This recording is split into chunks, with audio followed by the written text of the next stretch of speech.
So, the last season of Doctor Who was released about a year ago, and it's taken me a year to just process everything I'm feeling. And now I'm going to talk about everything I'm feeling to you, the audience. To not have this just be a huge mess of me rambling at a camera for an hour, then distilling it into 15 minutes, I'm going to go through episode by episode and talk about every single problem I have had with this season in excruciating detail, because I hate myself, apparently. Episode 1, The Woman Who Fell to Earth. So this one, it wasn't bad. It wasn't good. And it didn't compare to other Doctor introductions, but it wasn't bad. They had a cool glowy thing. They had a police officer. That's like the second time they've had a police officer in an introduction. The Doctor being like super dismissive of her gender change and just being like, whatever. That was neat. I haven't rewatched the episodes to prepare for this. No, that's about it. That's all I can say. Oh, the teeth guy. Too many teeth. I did not like that. That was a not good amount of teeth. Bad. Bad amount of teeth. Episode 2. The Ghost Monument. This was when they're hunting for the TARDIS. The gang is accidentally there. The Doctor wasn't intending to bring them. And they're on TARDIS hunt. And they end up on this weird planet that's like a desert, and there's a weird game show. Now, they've already done the whole deadly game show thing before in previous episodes, and they did it way better last time. So they need to introduce something fun, and they didn't. It wasn't very game showy. It was a race, wasn't it? I can't remember. I hated this episode. And I only had 2 main questions about this one. One, they brought up don't drink the water, like, right at the start, and it was really important. Don't drink the water. The water is bad. You cannot drink the water. And then they didn't. They didn't drink the water. You don't do that. You can't just say it's really bad to drink the water and everyone go, yeah, okay, we won't. And it's never mentioned again. Why shouldn't they drink the water? Someone needs to drink this water. I'm dying here. Just drink the water, damn it. My second complaint was about the boat, but now I just can't stop thinking about that stupid water, so... The TARDIS design was weird and I didn't like it. Yeah, that's about it. Moving on. Episode 3. Rosa. That was a 2 sign. Episode 3. Rosa. Cool concept. Once again, they didn't do well. Why didn't they do well? It was just kind of boring.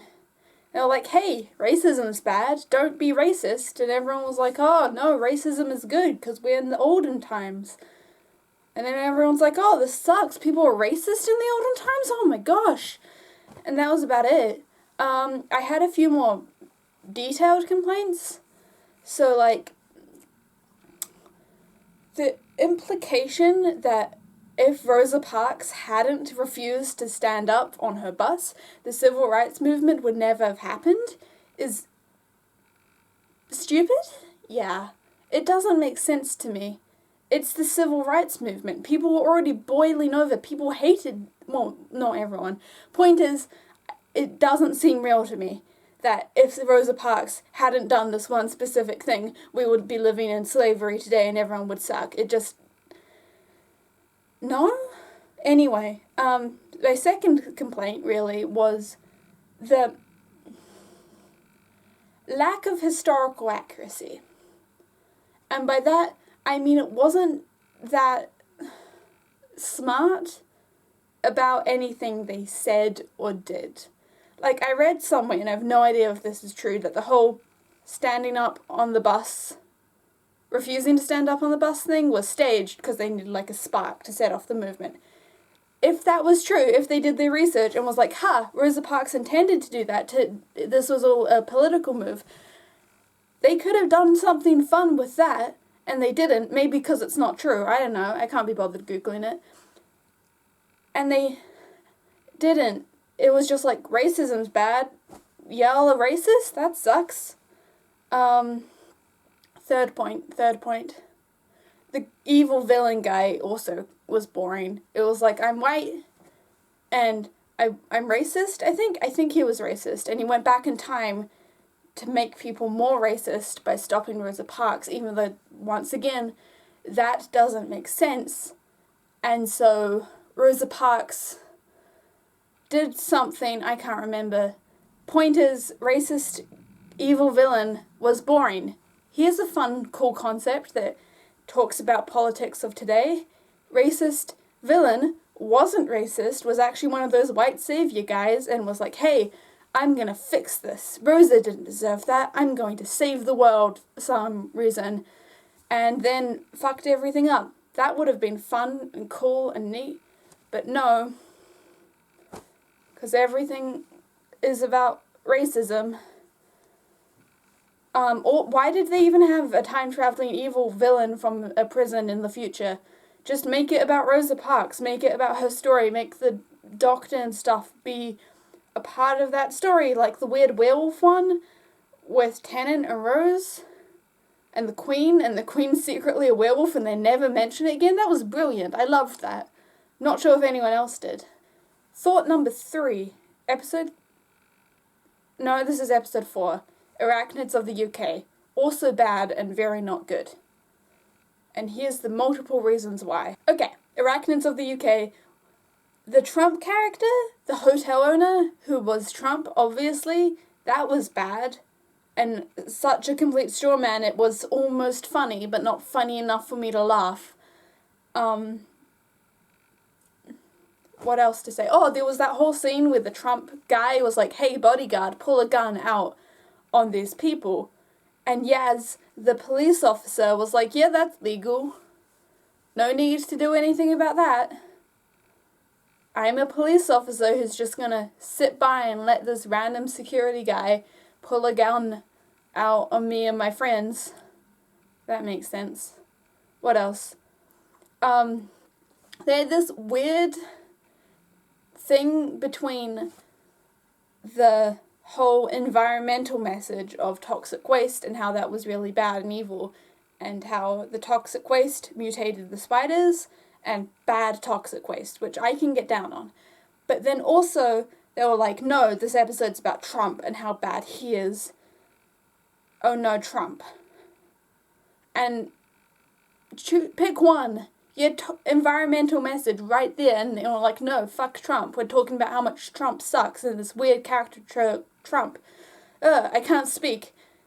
My other problem, and the biggest problem, and the one I hated the most, was murdering the spiders.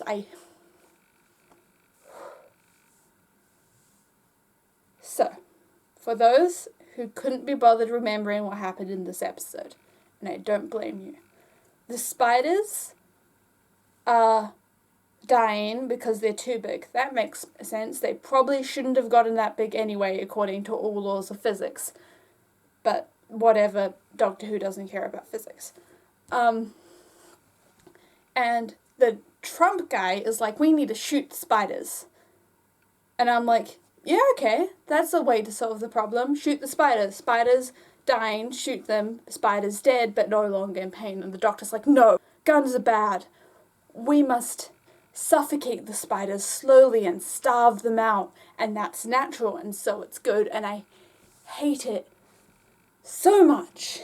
I don't know if it's because they brought in the all-natural thing, like the organic murdering, and organic's just a stupid concept for me.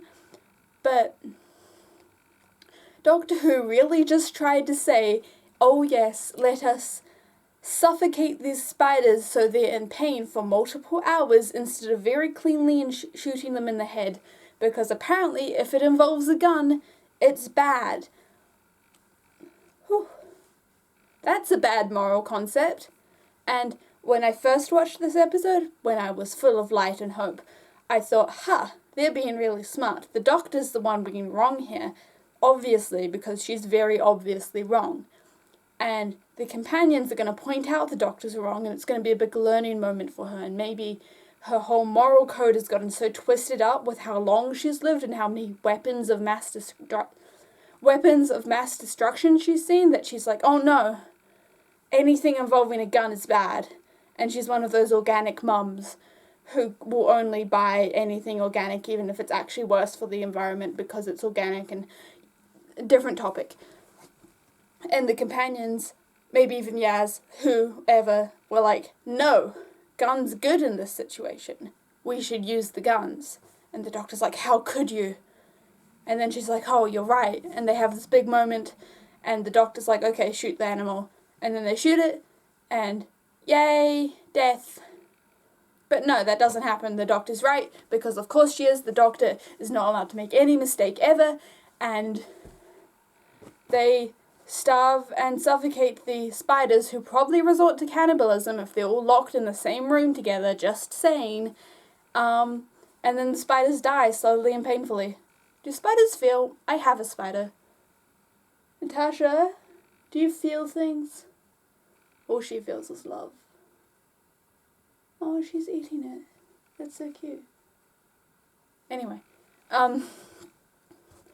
so that episode made me mad. And it's not like the worst made episode of this season, but it made me mad. And while we're on the topic of me being upset about things, we should probably talk about being gay. So, the doctor's a girl now. That means logically all other love interests who, apart from Jack and arguably the Master, depending on how much you're into shipping, have been female. Master's also been female. Whatever, not the point. That's gay. Wanna mention that, Doctor Who?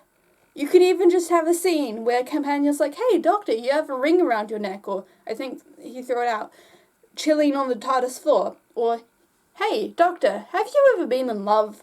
And the Doctor goes, oh yeah, I have a wife, she's dead now, or, we can't see each other, I can't remember what happened to River, and everyone's like, huh, okay. And then you move on. That's all you need. The Doctor just needs to acknowledge the fact that she has been in love with women and sees no problem with this. That is all I require. The Doctor being like, oh yeah, my girlfriend Rose is now in an alternate dimension with another version of me living happily ever after. Sometimes that's how it be. And the Doctor's like, yeah, it sucked that she's gone and I'll never see her again, but like at least she's happy with me from the past, who's a clone of me or whatever. And the Companion's like, that's really weird, Doctor. She's like, yeah, I know. And then they move on with their lives. And they didn't do that.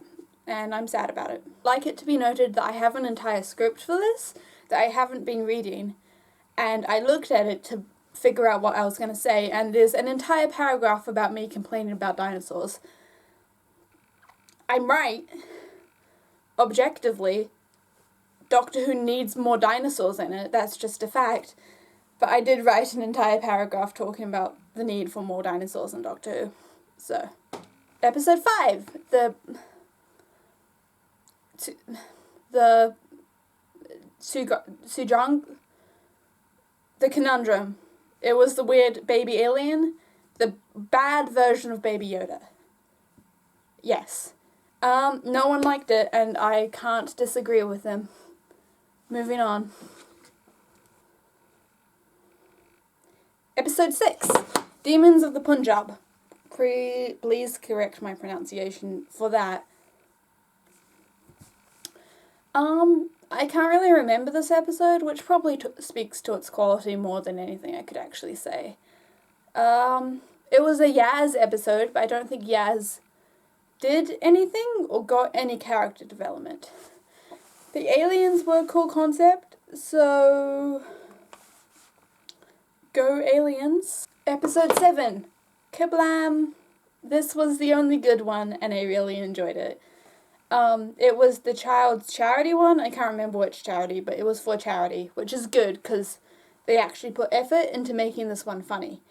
The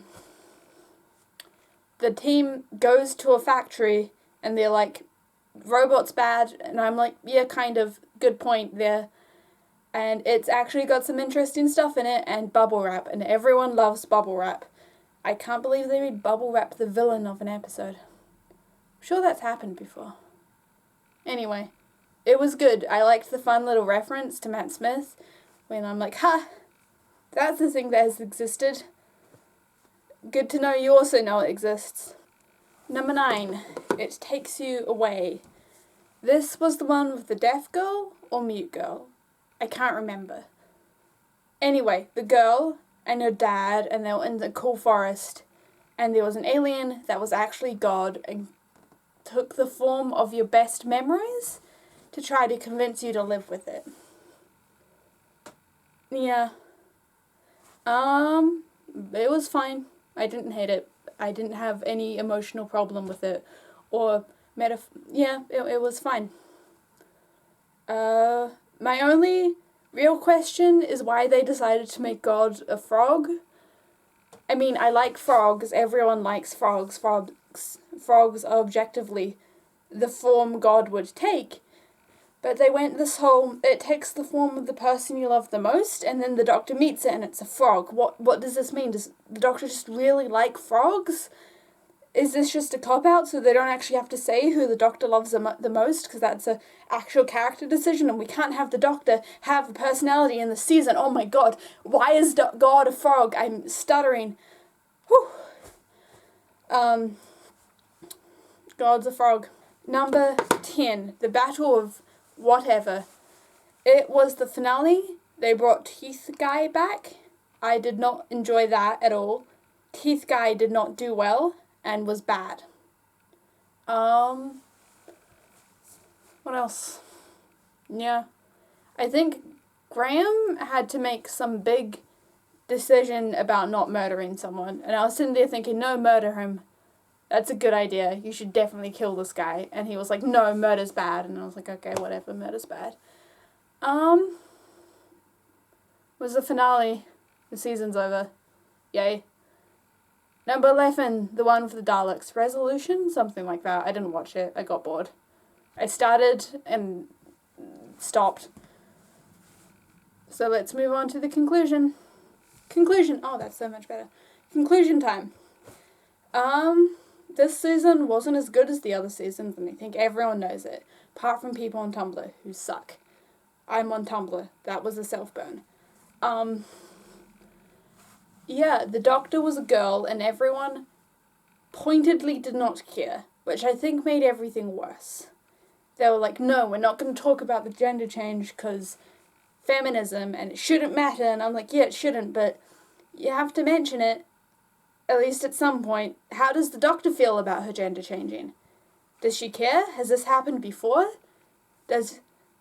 Tell me more. I'm interested in this cool Doctor Who gender fluid concept. Give it to me. They missed out on every single opportunity to bring Rose or River back, which makes me salty. The companions were boring and seemed to not have personalities. Yaz had one identifying feature, which was the fact she was a police officer, and the writers were like, no, fuck it, she's not that anymore, screw off. We're never mentioning it past the first episode. Ryan, the guy, had a movement disability. I have multiple of those. They made it into a bigger deal than it actually is.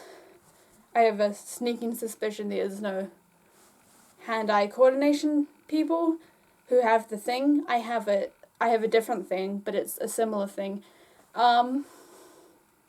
Graham was the most fun one. He had a wife who died, and that shocked me kind of, and then they kept talking about it, and I got bored.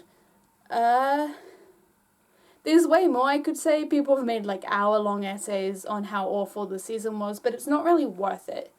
I got really angry for a while, and now I'm just kind of sad because I really like Doctor Who, and it wasn't good, and I'm afraid it will continue to not be good.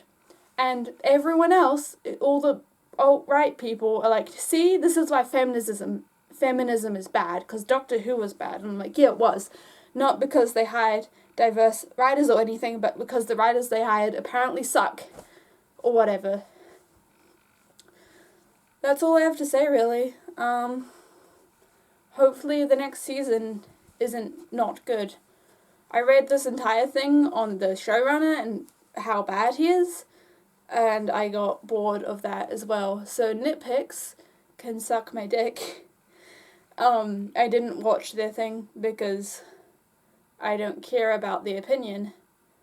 If Jenny Nicholson makes a video about it, I'll watch it. And that's about all the criticism I can stand of Doctor Who, even though I'm also critiquing it. Look out. Subscribe.